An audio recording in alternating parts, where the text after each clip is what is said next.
Ava, I whispered, I'm sorry. I'm coming to be with you. I lifted the glass of water and swallowed the entire handful of sleeping pills. In the next life, I'll do anything to repay what I owe you. Then I closed my eyes. My last memory was the half-full glass and the open bottle of Ambien on the nightstand. When I regained consciousness, I was in a place both familiar and foreign. Familiar because I'd lived here from my first memory until I was 21. Foreign because I hadn't set foot in this house for nearly 20 years. What was happening? My brain was still rebooting. I was supposed to be dead. How could I be awake? And why was I back at the Thorne estate? My name is Ethan Thorne, and I am, or was, the adopted son of the Thorne family. When I was 17, the family's biological son, their true heir, was brought home. Out of what I thought was affection, my adoptive parents let me keep the Thorne name and my status, but I was now officially the adopted son. Then, just before my senior year of college, my adoptive father, Arthur, handed the company over to me. I was overwhelmed, deeply moved, but I felt I couldn't accept such a monumental gift. He insisted, and I finally relented. What I didn't realize was that I had been chosen as the perfect sacrifice. The company was drowning in debt and riddled with shady subsidiaries engaged in illegal activities. 3 months after graduation, I was arrested. The fall guy. They sentenced me to 10 years. I fought it, of course. I'd barely been in charge, but the Thorne family had already laundered their reputation and vanished, leaving me to take the heat. 8 years later, at 30, I was released early for good behavior. Stepping out of the prison gates, I had nowhere to go. That's when an Ethel red Umbra, a car that looked like it was carved from shadow, pulled up in front of me. A woman of breathtaking beauty stepped out. I recognized her instantly, Ava Sinclair. She was 2 years behind me in college, the undisputed queen of campus. She pursued me back then. I told myself that once I got the company on solid ground after graduation, I'd ask her out. Then my life imploded. We just stood there for a long moment, staring at each other, the unspoken years a chasm between us. Tears streamed down our faces. Ethan, she finally said, her voice trembling slightly, come home with me. It felt unreal, even as she pulled me into the passenger seat. Ava Sinclair had waited for me for 8 years. In that time, her own company had grown into an empire of staggering value, yet she'd waited. We were married the following year, but we never had children.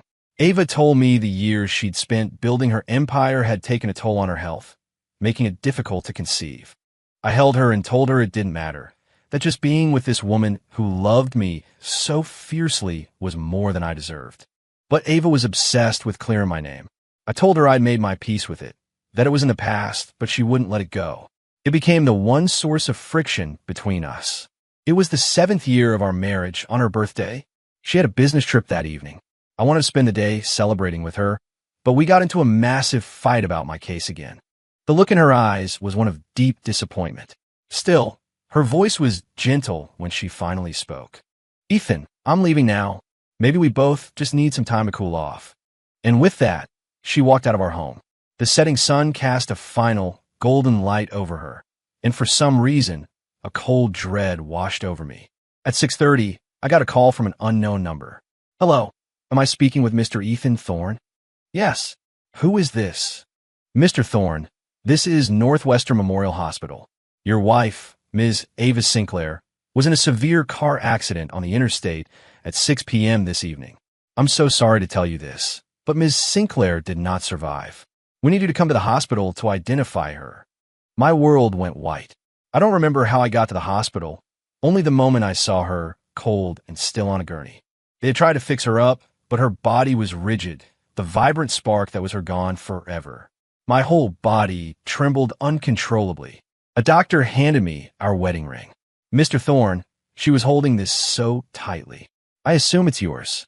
I took the ring, silent, my eyes locked on Ava's body. An hour ago, we were arguing. Maybe we both just need some time to cool off. It was the last thing she ever said to me. The other driver was at fault 100%, the doctor continued, handing me a clipboard. You'll be able to press charges. Sir, we just need you to sign Ms. Sinclair's death certificate. I stare at the paper. Name, Ava Sinclair. Sex, female. Age, 36.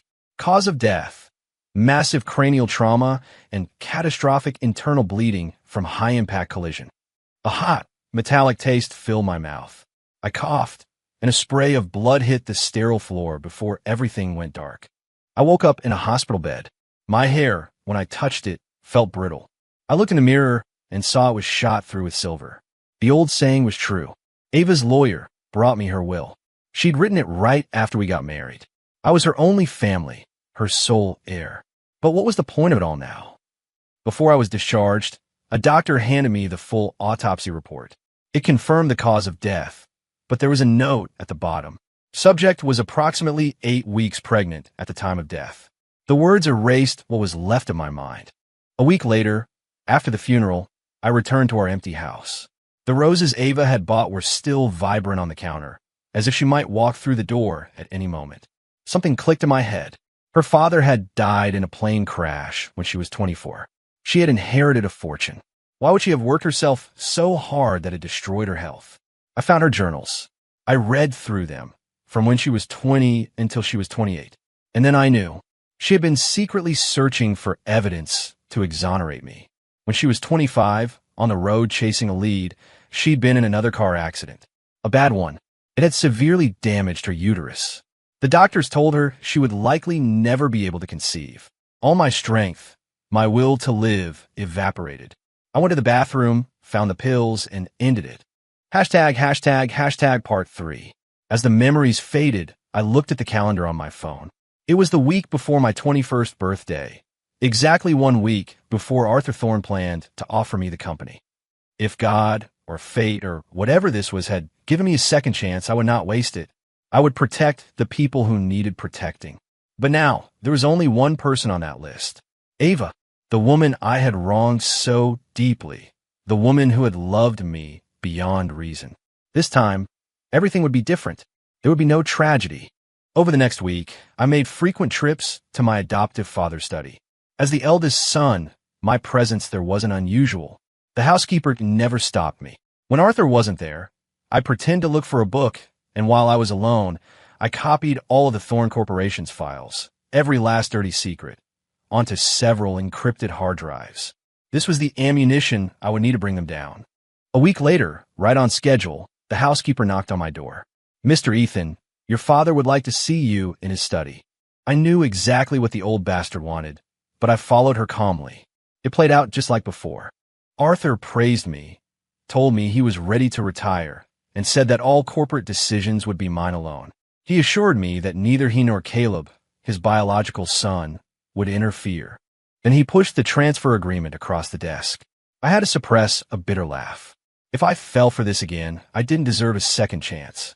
"Dad," I said, choosing my words carefully, "I don't think my skills are up to the task of running a company this size. I really think you should give it to Caleb. For one, he's your son, and it's his birthright. And second, he's always been smarter than me. The company would be in better hands with him." I wasn't ready to show my cards yet, so I played the humble, deferential son. To the outside world, I was just the charming, not too bright elder son of the Thorne family, always careful not to outshine the true heir, Caleb. My refusal was flawless. It completely blindsided Arthur. He hadn't even prepared a counter-argument. "Ethan, I've always thought of you as my own son," he said after a moment, regrouping. "Caleb may be my blood, but he's only been with us for 4 years. I don't know him the way I know you. I trust you, son." "I really have no interest in the business, Dad," I insisted. "I have no plans to inherit any part of the Thorne fortune. Please understand." "Ethan, I'm getting old," he sighed, his face a mask of sincerity. "I don't have the energy I used to. Your mother agrees it's time to choose a successor. I agonized over this, you or Caleb." He looked me right in the eye. "In the end, I chose you. Please, son, don't refuse my goodwill." The old fox. One actor. ### part 4. For the next hour, no matter what tactic Arthur used, I dodged and weaved, offering a dozen reasons why I couldn't accept. Finally, his patience snapped. "Ethan Thorne, if you don't accept this, then you can walk out that door and never come back. This family will consider you a stranger." I watched him, the mask finally slipping. "Father." I knelt before him and bowed my head 3 times. "I'm sorry to be such a disappointment, but I cannot accept your offer. Those three bows, combined with the hell I'd endured in my first life, were payment in full for the 2 decades of their so-called parenting. Then get out of my house today, he spat, certain that the threat of losing everything would make me crawl back. I said nothing. I just walked out of the study. Back in my room, I packed quickly. I only took a few changes of clothes, my laptop, my ID, and the 9 hard drives containing the evidence of the Thorne family's crimes. It had taken 3 16-terabyte drives just for the main evidence. The other 6 held the company's core operational data. On my way out, I stopped by the study. Arthur, of course, refused to see me. I knocked on the closed door. Dad, I'm going back to campus for a bit to clear my head. I'll give you an answer after I've had some time to think. It was a lie to lower his suspicions, to make him think I was just having a tantrum. He didn't stop me. He probably figured that as soon as he cut off my credit cards, I'd come running back with my tail between my legs. I walked out of the Thorne estate and onto the street. The world felt vast and empty. I felt a pang of uncertainty. Where could I even go? The university dorms were closed for renovations. On a strange impulse, a ghost of a memory, I pulled out my phone and called Ava Sinclair. In this timeline, we hadn't even started dating. I was just some guy she had a crush on. Why had she waited 8 years for me? Hello, Ethan. Her voice was like music, clear and sweet. Hey, Ava. I just got kicked out of my house. Could you come get me? The words were out before I could stop them. I was shocked at myself. It seemed my subconscious already considered her the one person I could trust completely. And she was... But was it too soon? Was I being too forward? The line went silent. I was about to apologize and hang up when her voice came back, sharp and clear. Where are you? Send me your location. Stunned, I sent her a pin through iMessage. 20 minutes later, a silver Ethelred Argent pulled up to the curb. Ava jumped out, her face etched with worry. She was in a hurry. She was wearing a pale pink pajama set and slippers, and her hair was still damp. #### part 5. Seeing her there, alive and real, the dam broke. Tears streamed down my face. This life, I would protect this woman who loved me so completely. Ethan, what's wrong? She asked, rushing to my side, her expression full of concern. Ava, I'm so sorry. I'm sorry for everything. I won't be that stupid jerk anymore. I choked out, pulling her into a hug, burying my face in her soft hair. I'll protect you from now on. I won't let anyone hurt you ever again. Where I couldn't see, a flicker of a knowing, profound expression crossed Ava's face before vanishing. She didn't push me away. Instead, her arms came up to wrap around me. Okay, she said, her voice still impossibly gentle. I believe you. In my elation, I didn't stop to think about how strange my words must have sounded. In this timeline, the only thing I'd done was turn her down once when she'd asked me out. Why would she respond like that? Just like in my previous life, when she picked me up from prison, we got in a car together. Ava loved Ethelred cars. Her family's company, Sinclair Motors, produced them. In my past life, by the time I was released, Ethelred was the biggest auto manufacturer in the world, thanks in no small part to her genius. Ava, I can't believe you came. I told you I loved you, didn't I? And last time you just said you needed some time, she said, her eyes on the road. So, have you thought it through? Want to give us a try? Yes, I answered without a second of hesitation. She laughed, a light, happy sound. Good. Then we're making it Instagram official tonight. What? So soon? I was startled. Of course. We stopped at a red light, and she turned to me, a playful smile on her face. Everyone knows you've been hiding your talents, so you don't outshine your brother. But anyone who really knows you can see how brilliant you are. If I don't lock you down now, what am I going to do about all the other girls who see it too? Okay, I said, and leaned over to give her a soft kiss. A blush crept up her neck, but she didn't pull away. Soon, we pulled up outside a simple apartment building, what looked like an old youth hostel converted into studios. I remembered then that Ava had always kept a low profile in college.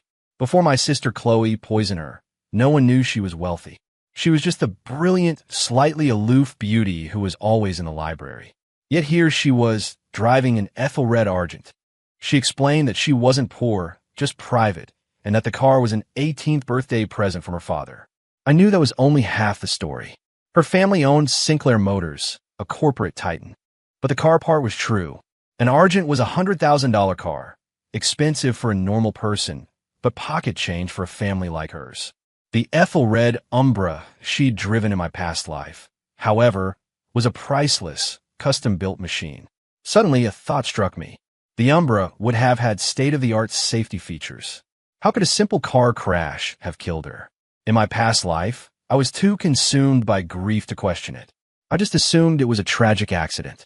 Whatever happened then, it didn't matter. This time, I would keep Ava safe. "Come on," she said, locking the car and taking my hand, leading me inside. Her studio was small, maybe 200 square feet. It held a double bed, a desk, a bookshelf, and a washing machine. It was simple, but it was filled with her scent, a subtle mix of roses. Part 6 that night. Ava made us Instagram official. The picture was of the two of us on her bed, wrapped in each other's arms. Arthur called me immediately, screaming, demanding I break up with her. I pretended to be a love-struck idiot and refused. I knew he was aware of who Ava was. He didn't want the heiress of Sinclair Motors complicating his plans. I tucked the 9 hard drives into one of Ava's desk drawers. She didn't ask what they were. She probably assumed they were empty drives I'd bought. And so, Ava and I began our co-op life. It felt completely natural. Every day, I cooked for her, trying out different recipes. "How do you know I like all these foods?" she asked once. "I've liked you for a long time, too," I lied. I was just too shy to say yes before. The truth was, I'd spent years in my past life learning her tastes. My job had been less demanding than hers, so I took care of her. My cooking was terrible at first, but she always encouraged me. I couldn't resist asking her, "When did you first start liking me?" Her answer surprised me. "My freshman year of high school. You were giving a speech as a student leader. You were so confident, so handsome. It was love at first sight. But we were in high school, so I never said anything. I found out what college you were going to and applied to the same one, just so I could see you again." As the first day of a new semester approached, I remembered a crucial event. Ava's roommate, my so-called sister Chloe, was going to poison her. It was that incident that landed Ava in the hospital for a week and exposed her identity as the Sinclair heiress. I had to warn her. "Ava, be careful around my sister. She's not a good person. Especially don't eat anything she gives you." The moment the words left my mouth, I regretted them. Chloe was still technically my sister. Saying something like that might make Ava think less of me. Sure enough, the warm smile vanished from Ava's face. Her beautiful eyes turned cold as ice for a split second before returning to normal. "Okay," she said. "I'll be careful." Her reaction was strange, but I pushed the thought aside. On the first day of school, Ava drove the Argent to campus. Normally, she took the bus to maintain her low profile. But no one was surprised. After our Instagram announcement, everyone assumed I'd bought the car for her. The campus gossip page was already buzzing. Ethan Thorne must have bought Ava Sinclair the Ethel-red Argent to win her over. I didn't correct them. If it helped protect her identity, I'd play the part. Arthur hadn't given up on me. He called to apologize and wired $200,000 to my account. He knew my expensive habits and probably thought I'd burned through it in a semester. He was still trying to lure me back into his trap. I knew the Thorne Corporation had 14 months until it imploded. Arthur would keep pushing. "Ava, this is from my dad for my living expenses this semester," I said, handing her the debit card. $200 grand. Spend it however you want. You? She looked at me, shocked. "Ava," I said, pulling her into my arms, "we're together now. I'm in this for the long haul, marriage and everything. What's mine is yours. It's only right that you handle the money." "Ethan, thank you," she whispered, burying her head in my chest. A picture of us embracing found its way to the Northwood Confessions page with the caption, "It's real. Finance heartthrob Ethan Thorne and automotive engineering's star Ava Sinclair are officially an item." Part 7. After the semester began, Ava blocked every guy who had ever tried to hit on her. She had never accepted gifts from any of them, so no one could say a bad word about her. Senior year had no required classes, so I became her shadow. I brought her breakfast, sat with her through her lectures, and studied beside her in the library. The looks she gave me were filled with pure love. 2 weeks into the semester, Ava suggested we get an off-campus place for a night. It was the exact night she had been poisoned in my past life. Sure enough, my phone rang. It was Chloe. "Brother, you have to help me, please." She sobbed into the phone. "What's wrong, Chloe?" I asked, putting the phone on speaker, so Ava, who was sketching car designs at her desk, could hear. Chloe didn't have Ava's number and had no choice but to call me. "I tried to poison Ava today," she blurted out. I think she knew something was up. She didn't eat the cake. She took it with her. She said she was taking it for a toxicology test. "Are you with her right now?" I almost laughed. One idiot. She confessed everything. Arthur had spoiled her rotten. I didn't answer. I just handed the phone to Ava and nodded. "We're together," Ava said, her voice dripping with ice. "And this call is being recorded. Ava, for my sake, can we handle this privately?" I said, giving her a look. "She tried to poison me, Ethan, and you want to handle it privately? You must be dreaming." Ava shot back, playing her part perfectly. "Ava, I'm sorry. I was wrong. I was so wrong." Chloe wailed. "I have $300,000 in my account. It's all yours. Just please don't turn me in." "Please, Ava," I pleaded, knocking on the desk 3 times to mimic the sound of kneeling. "I'm begging you. Please forgive my sister." I could see Ava struggling to keep from smiling. "Fine. Chloe, transfer the money to Ethan's account." "Now." "What?" Chloe was confused. "Why not yours? Don't ask questions. Just do it," Ava snapped. Okay. Chloe hung up, and a minute later, a notification for a $300,000 transfer popped up on my phone. "Well," I said, wrapping my arms around Ava's waist. "Now we're even richer." "Why did you do that?" Ava asked, looking up at me. "They're your family." "Because I know their secrets," I told her, deciding to trust her completely. "And they were planning to destroy me." Ava's brow furrowed, but she didn't say anything more.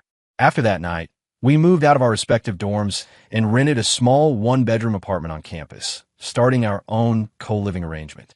I kept paying the rent on her old studio, just in case. Ava was a sophomore, buried in a demanding course load. She was double majoring in automotive engineering and business administration, and her schedule was packed. I sat with her through every class. She was a top student in engineering, always in the top 20, and she took her business classes just as seriously, a stark contrast to the students who were just there for the diploma. I made sure she ate on time every day. In our last life, she had suffered from terrible stomach problems because she always forgot to eat. #### part 8. 2 months passed peacefully. Everyone on campus talked about what a perfect couple we were, inseparable. Whenever another girl tried to flirt with me, Ava would kiss me on the lips, a clear declaration of ownership. After Arthur's 40th phone call, I finally agreed to take over the company, but only after I graduated. I told him I didn't want any distractions. He was thrilled and immediately transferred another $200,000 to my account, telling me to ask if I ever needed more. I hung up with a cold smile. Checking the time, I realized I was supposed to meet Ava at the main dining hall. When I walked in, I saw a guy sitting across from her. His back was to me, but he looked familiar. Ava was clearly annoyed, her expression stormy. I started walking over just as the guy said something that made her furious. She picked up her glass of water and threw the entire contents in his face. As she stood up, she saw me, and a flash of surprise crossed her face. When I got closer, I saw who the guy was and felt an urge to punch him. It was Caleb. "Brother," he sneered, wiping his face. "So this is your girlfriend? What a shrew. The Thorne family would never let trash like this." He didn't finish his sentence. I slapped him hard across the face. "Get lost," I said, my voice low and dangerous, "and stay away from my wife." Caleb stared at me, shocked, but faced with my cold fury, he scrambled away. I knew Arthur had told him not to pick fights with me for now. He had to swallow his anger. Ava seemed very pleased with me, calling her my wife. A small smile played on her lips. "Don't be angry, Ava," I said, pulling her close. "My brother's an idiot. His brain misfires sometimes." She looked up at me from my embrace, her eyes wide and innocent. "He told me that being with you would only land me in trouble, and that I should be with him instead. I lost my temper." "I know, Ava," I said, kissing her forehead. "I'll get you lunch. You just sit here." I knew exactly what she liked to eat. Her favorites never changed. After lunch, we went to the library. I wasn't just keeping her company. I was working. I meticulously documented every major market shift and business opportunity from my past life, refining my plans with the knowledge from my finance degree. Just then, a friend request popped up on my iMessage. The name made me freeze. Julian Sinclair. the eldest son of the Sinclair family, the primary heir. I remembered him from my past life. The year after I was imprisoned, the same year Ava's father died in the plane crash. Julian Sinclair and his wife were found dead in their home from carbon monoxide poisoning. The suicide note, written in his wife's hand, claimed he was having an affair, and if she couldn't have him, no one could. ##### Part 9. With Julian gone, Ava, as the second in line, was able to take over the company. Within a year of her taking charge, all her other half-siblings had died in a series of convenient accidents. In my last life, I suspected it was her doing. The thought had scared me a little, but she had never been anything but loving and devoted to me. Sometimes I'd wake up in the middle of the night, and she'd be sleeping soundly in my arms. Her assistant, Sarah, had once told me that Ava was a light sleeper, that the slightest noise would wake her. A person like that only lets their guard down when they feel completely safe. I pushed the thought away. I looked at the beautiful woman beside me, furiously scribbling calculations. Whatever Ava did, I would support her.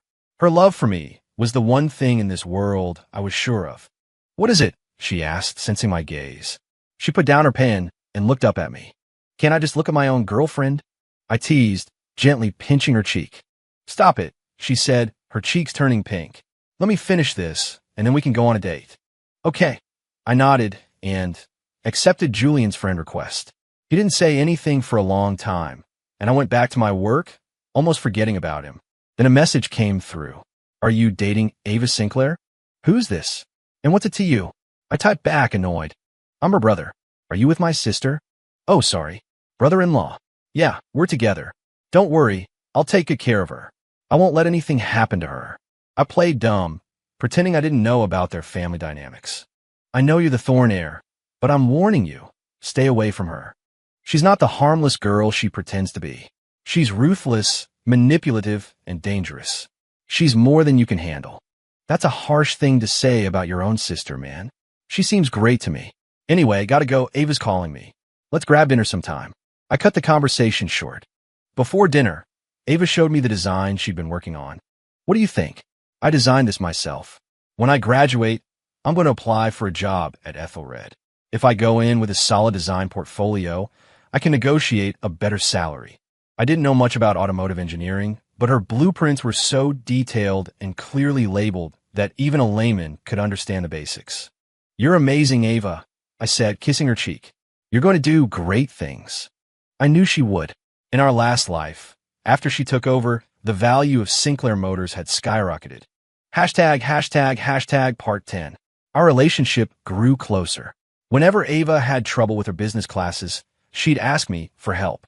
For me, a closet genius who had intentionally scored just enough to pass for years, it was child's play. Time flew by. December 22nd, the winter solstice. It was a Saturday, and it was Ava's 20th birthday. I was planning to go out and buy her a gift, but she insisted I come with her somewhere. She said she had a surprise for me. I was excited. I offered to drive, but she refused. After I got in the passenger seat, she handed me a blindfold. "Put this on. You can't see until we get there." For anyone else, I would have said no. But this was Ava. I don't know how long we drove. When she finally took off the blindfold, she pointed to the building beside us. My jaw dropped. "City Hall. Let's get married," she said, her eyes shining. She was holding both of our IDs. I was stunned. This was happening so fast. In my last life, we didn't get married until she was 29. I knew things would be sooner this time, but I never imagined 9 years sooner. "Ethan, you don't want to." A shadow of disappointment crossed her face. "It's okay. I can wait." "I do," I said, taking her hand. "Ava, I do. As long as you don't regret it." "I've been in love with you for 5 years," she said, wrapping her arms around my neck. "How could I ever regret it?" And just like that, on her 20th birthday, Ava Sinclair and I got married. Staring at the 2 familiar marriage certificates, I felt like I was in a dream. As soon as we had them, Ava pulled me into a hug, snapped a picture, and posted it to her Instagram, tagging me. I hesitated for a second, then did the same, tagging her back. I knew this would cause problems. Sure enough, Arthur's call came almost instantly. "Ethan, do you have any idea who you just married?" he roared. "Of course I do," I said, watching Ava in the living room, smiling foolishly at our marriage certificates. She's the heiress to Sinclair Motors, second in line to the throne. You know that, and you still married her? You're letting a pretty face cloud your judgment. I want you to divorce her now. Never. I love Ava. I will never divorce her. I'm doing this for your own good, son. Listen to me. Ava Sinclair is not the sweet girl she appears to be. She's a shark. She's ruthless. If you don't leave her, she will destroy you. On campus, Ava had a pristine reputation. But in their world, the world of the elite, her label was predator. If that day comes, I said, meaning every word, then I'll have deserved it. Thinking of our past life, there was no way I would ever leave her to face the monsters in her family alone. You're being irrational, he yelled and hung up. I knew our marriage had just thrown a massive wrench in his plans. But something was off. In my past life, at this point, Ava hadn't been involved in Sinclair Motors at all. This time, it seemed everything was happening ahead of schedule. #### part 11. After final exams, winter break started. Ava and I went our separate ways, back to our families. I wanted to stay with her, but I knew she had things to take care of, things she didn't want me involved in yet. Otherwise, she would have asked me to come with her. I didn't push. She would tell me when she was ready. Before she left, I gave her the 9 hard drives. Everything you need is on these, I told her. She frowned slightly, but took them without a word. After a quick kiss, she drove off in the Argent. It was time to accelerate my revenge against the Thorns. I couldn't risk Arthur doing something desperate. I had planned to do it myself, but now I had to rely on the power of Sinclair Motors. This would also reveal that I knew who she really was. I didn't go back to the Thorn estate. I stayed at Ava's old studio apartment. Arthur called me dozens of times, begging me to come home. I refused, telling him that this year I was spending the holidays with my wife's family. Ava's efficiency was terrifying. A month later, the Thorn Corporation imploded in a storm of scandal. Arthur, Caleb, Chloe, and their mother, Rebecca, everyone directly involved, was arrested. Sinclair Motors absorbed all their assets. My name was never even mentioned. The Thorns had controlled the production of key automotive components, including core technologies that Sinclair had never mastered.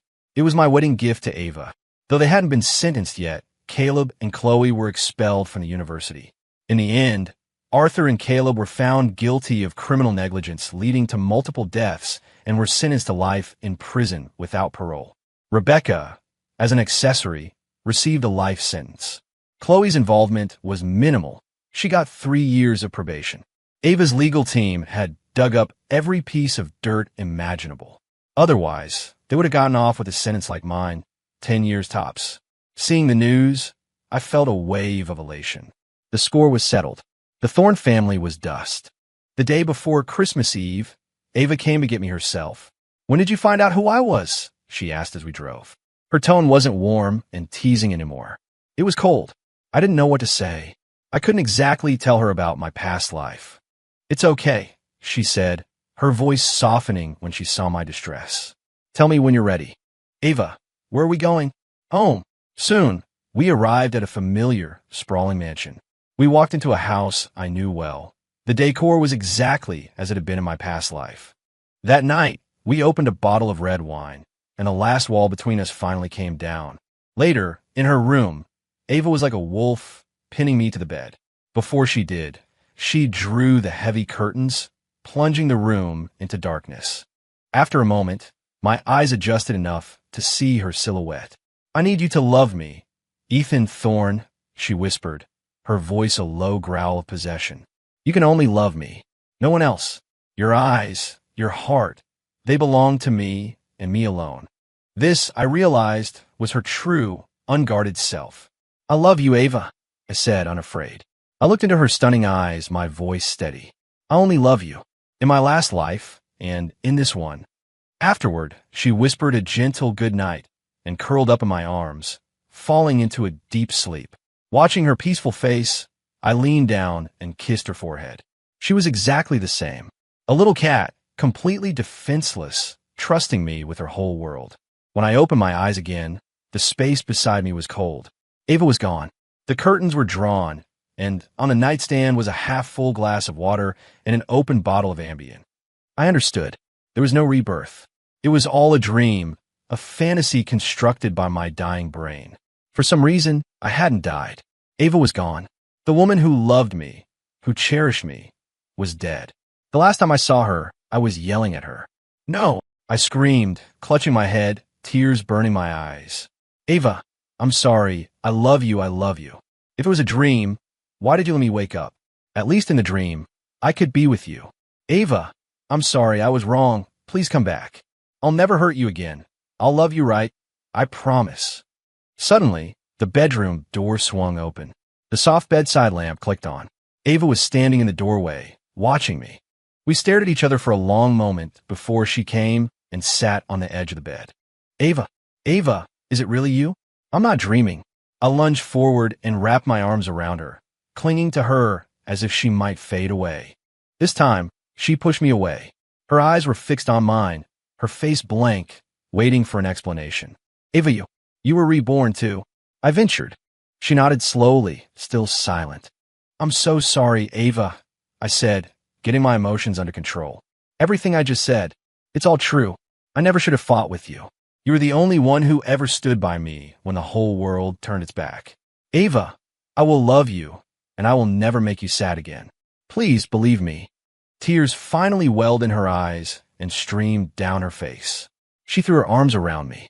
After I died, she sobbed, my soul was trapped there with my body.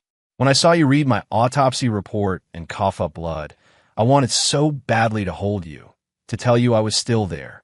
But my hand just passed right through you. I watched by your bedside all night as your hair turned from black to silver, strand by strand. My heart was breaking. It's over now, Ava, I murmured, stroking her back. This time, we'll grow old together. Ethan, when I saw that I'd been pregnant, I felt a pain so deep it tore my soul apart. Then I watched you take the pills. I tried to stop you, to knock the glass from your hand, but I couldn't touch you. I watched you die right in front of me. Then there was a white light, and I was back 15 years old in high school on the day you gave that speech from the stage. She looked up at me, her beautiful eyes swimming with tears. I knew I had a second chance. I started consolidating my mother's loyalists immediately. I knew if I waited until I was 22 like last time, it might be too late. Julian would be too powerful. I saw you a few times, but you were just like your old self, and I felt so lost. But then you called me, and I knew. You came back, too. We held each other tightly, as if in that embrace, we held our entire world. Hashtag part 15. Ava, I'm sorry I didn't tell you. I didn't know how. I know. Me too, she nodded. If I hadn't lived it myself, I wouldn't have believed it either. With everything out in the open, there were no more secrets. I showed her the message history with her brother. He wasn't wrong, you know, she said, putting my phone down. I am ruthless. I am manipulative. I don't really have a bottom line. She wasn't trying to hide her darker side from me. I know, Ava, I said, gently wiping a tear from her cheek, completely unfazed. In this world, in a place that eats people alive, the only way to survive is to be more vicious than your enemies. Remember that design I was working on this semester? That was my design for my past life. I was about 80% done with it when I had my accident. This time, I'm going to finish it, and I've already made upgrades. I was going to call it the Serafina and release it on our 8th anniversary. But since we've both died once, let's call it the Tartarus. Tartarus, the deepest abyss. A fitting name for two people who had clawed their way back from hell. If I had been driving that car in my past life, she said with a sigh, I probably wouldn't have died. Ava, let's just look forward from now on, okay? I said, cupping her face in my hands. For the rest of our lives, I'll be holding your hand. The next day, Ava took me to a dungeon hidden in the basement of the mansion. A woman was chained to the wall, her body covered in wounds. I recognized her. It was Ava's personal assistant, Sarah Vance. Ava what? She's the one who disabled the Umbra's emergency override system, Ava whispered in my ear. It all made sense. The Umbra's safety systems were top of the line. Sarah must have deactivated them, which is why the crash was fatal. In the week between her death and my suicide, Ava's spirit had watched everyone around her and learned the truth. The crash was orchestrated by Sarah and Julian's eldest son, Leo Sinclair. Ava, I don't know how you found out, but I'll tell you this. You're going to hell, Sarah spat, her eyes burning with hatred. Why did you betray me? And Sarah? Ava asked. She had learned after her death that Sarah was her mother's younger sister, her own aunt. "I have nothing to say to you," Sarah sneered. A trickle of black fluid ran from the corner of her mouth. She had taken poison. Enraged, Ava summoned the head butler, only to find him passed out, drugged. "I think I know who did this," Ava said, her voice colder than a glacier. "Julian." The name appeared in my mind instantly. He had the most to gain from Ava's death. Ava immediately launched a massive internal purge, rooting out every spy and traitor in her circle. We later learned that Sarah wasn't her real aunt. Her mother's sister had been killed years ago, and Sarah, a look-alike, was an agent Julian had planted by her side. As for why she'd waited so long to act in our past life, Ava guessed that with Julian already dead, Sarah had waited for his son, Leo, to come of age before making her move. On the day Ava died, Leo had just turned 20, old enough to take over the company. A cold smile touched Ava's lips. This time, there would be no mercy, no sentiment for family ties. She would eliminate them, root and stem. In her last life, she had spared her half-siblings' children, letting them live in luxury as long as they stayed away from the company. It was a mistake that had cost her her life. All of her siblings, aside from Julian, were the children of her father's mistresses. For reasons she never understood, her father had chosen Julian, the son of an outsider, as his primary heir. "By the way," Ava said, looking at me, "I've put all of the old Thorn assets under your name. They're yours to run now." "Okay," I nodded. Whatever Ava wanted to do, my job was to trust her unconditionally. The rest of the break passed without incident. When we returned to school, no one knew Ava's true identity, likely thanks to her father pulling some strings. My life became a whirlwind of classes with Ava and managing the new Thorn portfolio. My senior thesis became a case study on turning the company around. I still made time to play basketball with my friends. Staring at a screen all day would drive anyone insane. Ava, on the other hand, was a social island. Besides me and her professors, she had no contacts among the students, not even her old roommates. The next 2 years of college were quiet. We rarely left campus, living in our little apartment, except for holidays. After her junior year, Ava officially took over the majority of operations at Sinclair Motors. She delegated some of it to me, but she kept the core business clutched tightly in her hands. 2 years later, Ava had secretly eliminated Julian and his entire family. Her other 4 half-siblings and their families were all gone within a year, dead from untraceable causes. It was pure Ava, swift, brutal, and without a trace of remorse. With the lessons from her past life, she was even more merciless this time, leaving no loose ends. The Sinclair family's internal wars were like a curse. A curse her own father had started 2 decades earlier when he seized control of the company. And in that, I finally understood her father's plan. He had never wanted Ava to be bound by sentiment. Julian may have been the primary heir on paper, but Ava, his only child with his legitimate wife, was the one he had truly been grooming for power. Unlike in our past life, this time her father didn't die in a plane crash. Ava found him a secluded estate where he could live out his days in peace. She still called him for advice on occasion. He always pretended to be annoyed, but he would meticulously walk her through every problem. That same year, Ava got pregnant. Without the car crash from her past, her body was healthy. We had stopped using protection less than 3 months earlier. We cherished this child, terrified something might happen. Ava handed over control of the company to me. With my future knowledge and my own skills, Sinclair Motors continued to thrive. The following spring, Ava gave birth to twin boys. One took my last name, the other took hers. Ava's design, the Ethelred Tartarus, was never released to the public. The production line made only 2, their internal mechanics a closely guarded secret. Only she and I would ever drive them. In its place, the newest flagship model released was another of her designs, the Ethelred Umbra. The moment pre-orders opened, it sold out. It became the ultimate status symbol for the heirs of the world's elite. The original Umbra, it turned out, was her design too. Alongside it, we launched 3 mid-range and 5 economy models, ensuring there was an Ethelred for every class of driver. Just like in our last life, Sinclair Motors became the largest automaker on the planet. And through it all, Ava and I were as in love as ever. The year she turned 29, the year we got married in our last life, she gave birth to a daughter. I named her Aviana. Ava knew what the name meant, and she looked at me with a smile that held the whole world. Ava, I said, holding my wife and daughter, I'll spend the rest of my life with you. 2 years later, her father passed away from illness. Ava buried him beside her mother. When Ava was 47, our sons were grown. She began transitioning control of the company to them. They had grown up together, and we had raised them without the toxic paranoia of the Sinclair past.